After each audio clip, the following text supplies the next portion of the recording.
केउझर चंपुआरे मंगलपुर गाँव में हाथी उपद्रव आखु चाष नष्ट कर 13 टिकिया हाथीपल गतकाली राति हाथीपल गाँवर महंत प्रधान और कौशिक प्रधान आखु चाष को संपूर्ण रूपे नष्ट कर व्यापक क्षयक्षति होता बेले चाषी मध्य असंतोष देखा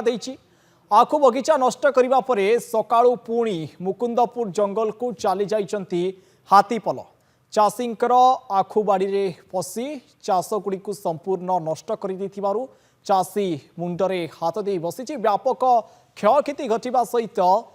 आखु क्यारीटी को संपूर्ण रूपे नष्ट कर हाथीपल केउझर चंपुआ रेंज मंगलपुर गाँव में हाथींकर ये उपद्रव देखा मिली आखु चाष को संपूर्ण भाव नष्ट कर हाथीपल व्यापक क्षयक्षति घटी जहाँफल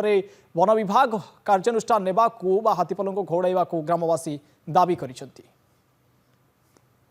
काली राति 2:30 बेलू हाथी 13 टिकिया हाथीपल आसते हाथीपल आसिक आखुगुड़ा सब नष्ट कर देइछंती खाई देइछंती बहुत नष्ट कर देइछंती आमे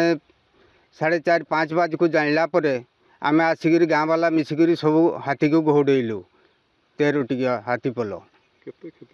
आमर 70-80 डिसमिल आखु नष्ट कर देइछंती अन्य गाँव वाला मानकर भी अन्य मानकर भी नष्ट करछंती